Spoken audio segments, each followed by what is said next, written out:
se a gente tivesse em mãos um guia, um manual lá do século XIX, feito para uma coisa bem específica, aprender a separar um fenômeno espiritual de verdade de uma fraude super bem feita? Pois é, hoje a gente vai mergulhar fundo nesse texto fascinante. Essa era a pergunta que estava na cabeça de todo mundo lá por volta de 1800, sabe? Uma pergunta que causava debate em todo lugar. As pessoas, claro, estavam fascinadas com a ideia de falar com espíritos, mas sempre ficava aquela pulga atrás da orelha. Será que isso é real mesmo ou é só um truque muito bem bolado? E é aí, bem no meio desse furacão, que surge o texto que a gente vai analisar hoje. O mais interessante é que ele não queria só provar que os fenômenos existiam. Não, ele era super prático.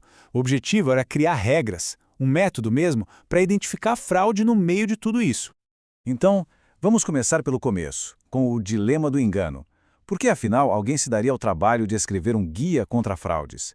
A resposta, olha, é bem simples e tem tudo a ver com a natureza humana. O texto já começa com um pé na realidade, sabe? Ele diz basicamente que tudo que é novo e vira moda atrai gente querendo se aproveitar. O alerta era claro: a mediunidade, por ser tão popular, ia virar um prato cheio para enganação.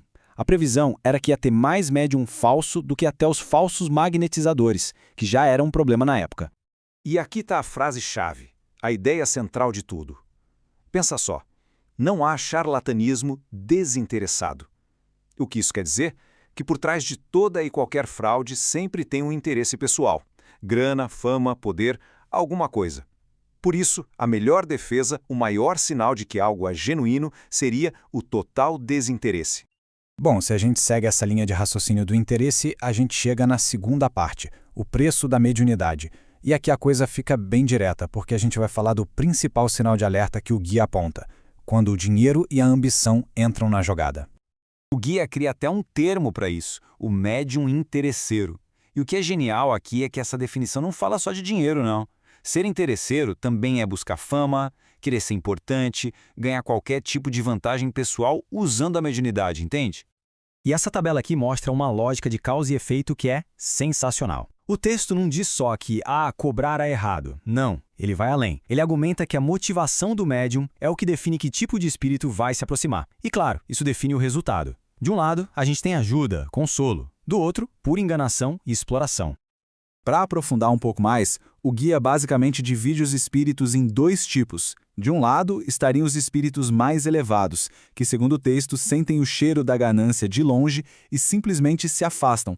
E do outro lado, os espíritos brincalhões, zombeteiros, que adoram essa confusão e veem ali uma chance perfeita para se divertir enganando todo mundo. Ok, agora a gente entra numa parte em que a crítica do guia fica ainda mais pesada: o espetáculo dos espíritos. O que acontece quando a mediunidade vira um show, um entretenimento com ingresso e tudo? Para o autor do texto, isso era o fim da picada.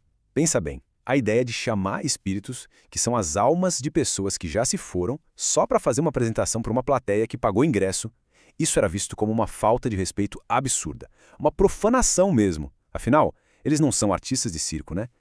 E para deixar bem claro o quão grave isso era, o texto usa uma comparação fortíssima.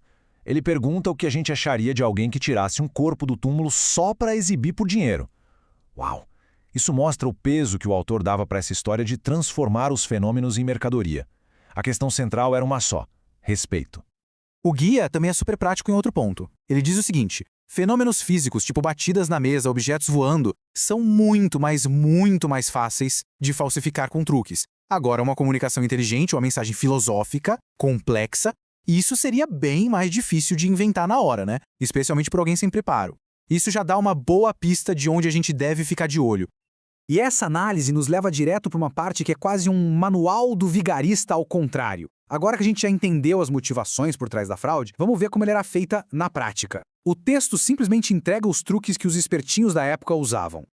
A ideia era genial, dar conhecimento para quem estava observando. Se a pessoa soubesse como o truque funciona, ela deixava de ser uma espectadora boba e virava uma investigadora, pronta para pegar a fraude no pulo. Olha só esse exemplo, que o texto detalha passo a passo. O truque das batidinhas na mesa. Era uma técnica super simples. A pessoa pressionava as unhas dos polegares uma contra a outra, fazia um movimento muscular mínimo, quase imperceptível, e pronto. O atrito criava um estalo seco. Esse som batia na madeira da mesa e parecia que vinha do além. A ilusão era perfeita.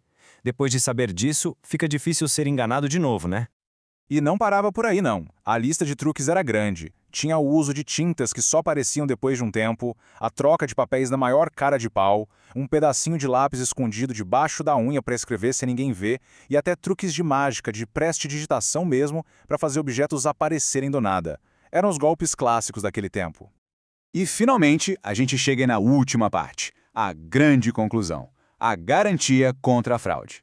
Depois de mostrar todos os problemas, todos os truques, qual é a solução que o guia oferece? Qual seria o teste final para saber o que é de verdade e o que não é?